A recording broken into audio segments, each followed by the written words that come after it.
ভাতিজা ইসলামী আন্দোলন করে, এই জন্য চাচা তার ভাতিজার নামে মামলা দিয়ে জেলখানায় ভরে দিয়েছে। বিসিএস ক্যাডার কি এমনি এমনি হওয়া যায় না, পরীক্ষা দিয়ে হতে হয়। জাতির পিতা তো এমনি এমনি হওয়া যায় না, অনেকগুলো পরীক্ষায় অবতীর্ণ হয়ে আল্লাহ বলছেন ফাআতাম্মাহুম, সবগুলো পরীক্ষায় তিনি পাশ করেছেন। সুবহানাল্লাহ। তার প্রথম পরীক্ষা কি ছিল? প্রথম পরীক্ষা ছিল নবুয়ত দেওয়ার পরেই নবুয়তের পরীক্ষা। তাকে আল্লাহ এমন একটি জাতির জন্য নবী বানিয়েছেন, গোটা জাতির লোকেরা করে মূর্তির পূজা। কি পূজা করে? কেউ কেউ ছিল মূর্তি পূজারী, কেউ ছিল তারকা পূজারী।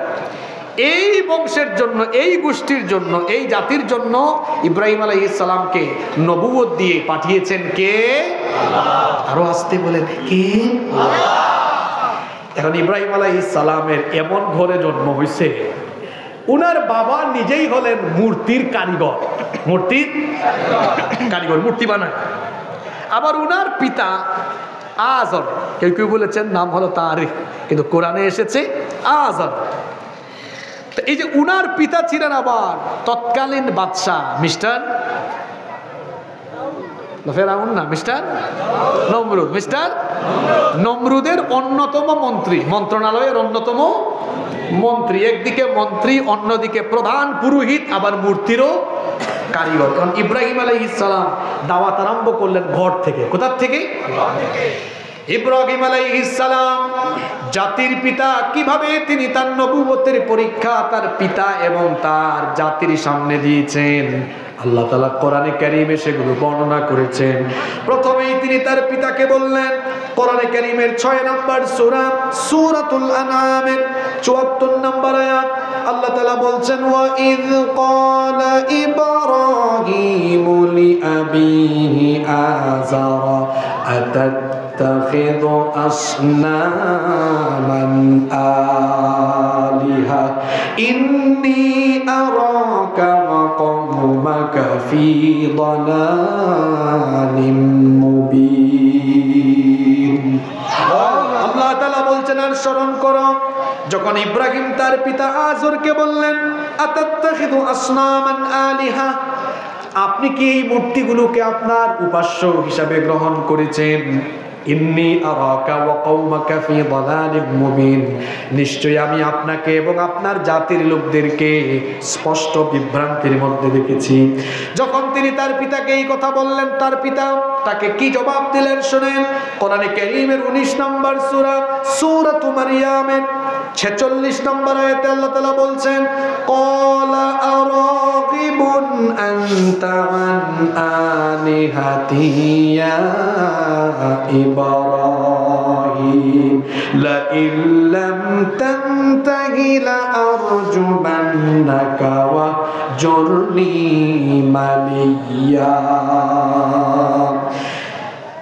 ইব্রাহিম আলাইহিস সালামের পিতা তখন জাতির পিতাকে বললেন, তবে কি তুমি আমার এই উপাস্য থেকে মুখ ফিরিয়ে নিয়েছো? হে ইব্রাহিম আমার ছেলে, তুমি কি আমার এই মূর্তিগুলো থেকে, আমার দেবতা থেকে, আমার উপাস্য থেকে মুখ ফিরিয়ে নিয়েছো নাকি?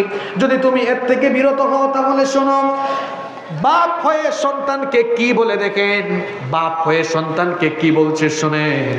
আজর তখন বললেন লা ইল্লাম তানতাহি, যদি তুমি এই দাওয়াত থেকে বিরত না হও লা আরজুমান্নাক, আমি বাপ হয়ে তোমাকে পাথর মারবো, পাথরের আঘাতে তোমাকে ক্ষত বিক্ষত করে ফেলবো।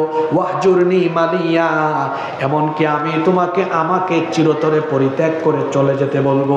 শুনতেছেন আপনারা? বাপ সন্তানকে বলে আমি তোমাকে পাথর মেরে রক্তাক্ত করব, হত্যা করব প্রয়োজনে, তুমি আমাকে ছেড়ে চলে যাও, পরিত্যাগ করো আমাকে।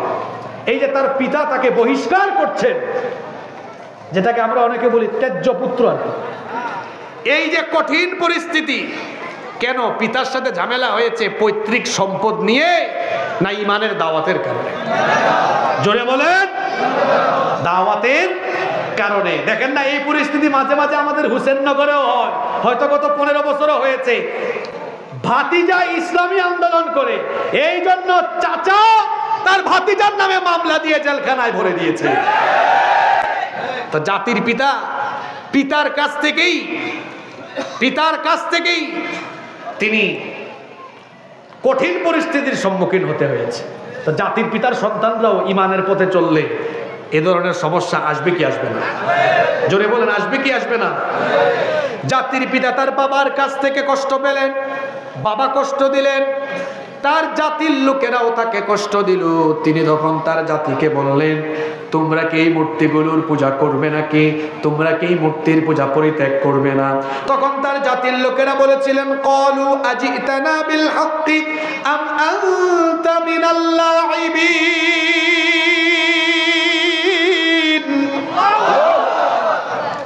তার জাতির কাফের নেতারা বলেছিল, তুমি কি এই কর্মকাণ্ড বন্ধ করবে না? তুমি কি তোমার কৌতুক, তোমার অভিনয় থামাবে না? হয় তুমি সত্য সহ কোনো মুজিজা আনো, নইলে তোমার কৌতুক বন্ধ করো। নাউজুবিল্লাহ। আমাদের জাতির পিতার সাথে আমাদের নবীরও দাওয়াতের মিল আছে। আমার নবীও যখন দাওয়াত আরম্ভ করেছেন, সবার আগে বিরোধিতা করেছে তার নিজের আপনজন। আবু লাহাব পাশের বাড়ির মানুষ, সাফা পাহাড়ে আমার নবীর মাথা ফাটিয়ে দিয়েছে। এই যে আমরা বাংলাদেশে কোরআনের কথা বলি, আমরা দিন কায়েমের আন্দোলন করি। এই যে বাংলাদেশে দেখবেন, আপনি গত 15 বছর দেখেছেন কোরআনের মাহফিল করলে ওই ঢাকা থেকে ভাতের হোটেলের মালিক এসে এখানে বাধা দেয় না। আপনি দেখবেন আপনার আশেপাশের বাড়ির লোকজন থানায় গিয়ে মাহফিল বন্ধের জন্য ষড়যন্ত্র করে। বোঝা গেল দিন কায়েমের দাওয়াতে বাধা দূর থেকে আসার আগে কাছের থেকে আগে। আল্লাহর নবীকে কি তারা গালিগালাজ করে নাই? কি গালি দিয়েছে? গালি দিয়েছে। 40 বছর পর্যন্ত বলেছে আল আমিন, সুবহানাল্লাহ। কোনো গালিগালাজ করে নাই। দাওয়াত দেওয়ার পরে বলেছে সাহির, জাদুকর, কাযযাব, মিথ্যাবাদী, মাজনুন, পাগল, শায়ের, কবি। নাউযু বিল্লাহি মিন যালিক। এখনো কোরআন বিরোধীরা দেখবেন কোরআনের পথের সৈনিকদেরকে গালিগালাজ করে।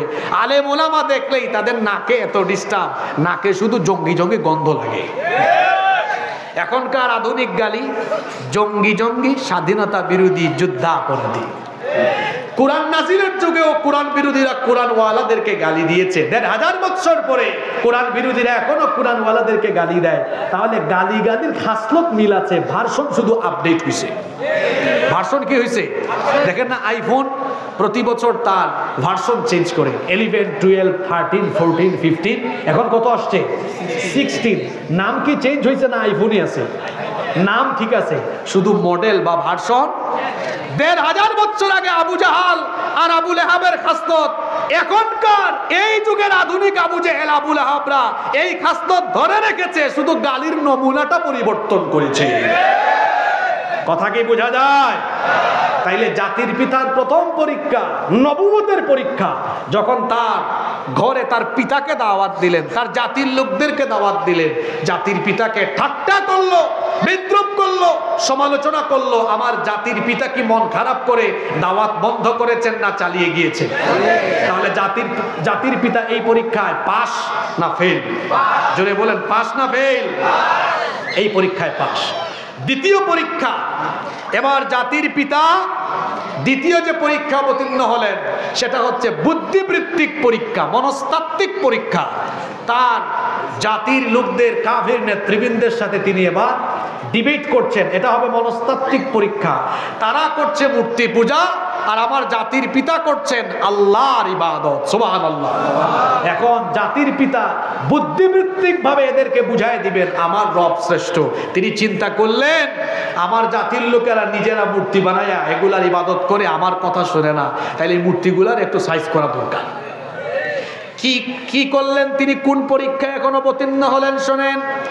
ইব্রাহিম আলাইহিস সালামের জাতির লোকেরা বছরের একটা বিশেষ দিনে শহরের বাইরে মেলায় যেত। তারা যখন শহরের বাইরে চলে গেল, জাতির পিতা মূর্তির ঘরে ঢুকলেন। মূর্তির ঘরে ঢুকে তারপরে সবগুলা মূর্তিকে তিনি কুপাতে কুপাতে চূর্ণ বিচূর্ণ করে একটারে বাকি রাখলেন, যেটা সবার থেকে বড়টাকে বাকি রেখে কুঠার এবার তার কাঁধের উপরে লটকায়া দিয়া চলে আসলেন। এরা উৎসব থেকে ফিরে এসে দেখলো, হায় হায় হায়, আমাদের খোদার ঘর হয়ে গেছে হুদা। খোদার ঘর এই কামটা কে করলো? যেহেতু বৃষ্টি স্নাত আবহাওয়া, আয়াত বলে বলে লম্বা করব না, কষ্টও দিব না আপনাদেরকে। তারা বলল সম্ভবত এই কাজ ইব্রাহিমের। জাতির পিতাকে ধরে আনা হলো, জাতির পিতাকে বলা হলো কি ব্যাপার, কি ব্যাপার, আমাদের মূর্তিগুলোর অবস্থা করলে কেন? জাতির পিতা বললেন আমাকে কেন বলো? ওই যে দেখো না বড়টার কাঁধের উপরে কুঠার আছে, সম্ভবত সে নিজেই সবগুলারে সাইজ কইরা এখনো কুঠারটা কাঁধের উপরে নিয়ে দাঁড়ায় আছে, ওইটারে জিজ্ঞেস করো। তখন তারা বলল ইব্রাহিম তুমি তো ভালো করেই জানো এই মূর্তিগুলো কথা শুনে না, কথা শুনে আবার জবাবও দিতে পারে না, কথাও বলতে পারে না। ইব্রাহিম আলাইহিস সালাম এই বাক বিতণ্ডার যে পরীক্ষায় অবতীর্ণ হয়েছেন, এই পরীক্ষায় তিনি উত্তীর্ণ হয়ে যাচ্ছেন। তিনি বললেন তো যেটা তোমাদের কথাও শোনে না, এইটা তোমাদের চাহিদা মিটাবে কেমনে? যে তোমাদের কথা শুনতে পারে না, তোমাদের ফরিয়াদের জবাব দিতে পারে না, কথাও বলতে পারে না, এটা কখনো তোমাদের কিংবা মানুষের রব হতে পারে না। এই মনস্তাত্ত্বিক যুদ্ধে জাতির পিতা আবার পরীক্ষায় বিজয়ী হয়ে গেলেন। সুবহানাল্লাহ। এবার তার সামনে 3 নম্বর পরীক্ষা, আগুনের পরীক্ষা। কিসের পরীক্ষা? আগুনের পরীক্ষা। নমরুদ এবং তার সকল নেতৃবৃন্দ বলল ইব্রাহিমকে এমনি এমনি ছাড়া যাবে না। তারা তখন বলল ক্বালু হাররিকুহু ওয়ানসুরু আলিহাতাকুম ইন কুনতুম ফাইলিন।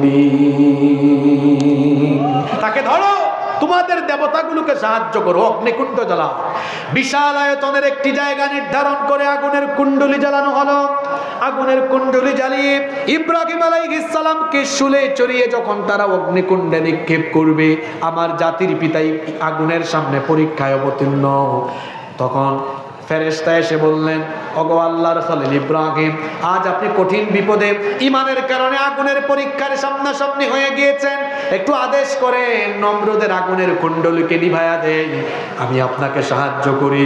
তখন ইব্রাহিম আলাইহিস সালাম বললেন ফেরেশতারে তোমার সাহায্য আমি চাই না, কারণ হলো হাসবুনাল্লাহু ওয়া নি'মাল ওয়াকিল, আমার জন্য আল্লাহই যথেষ্ট, তিনি আমার উত্তম অভিভাবক। সুবহানাল্লাহ পড়েন।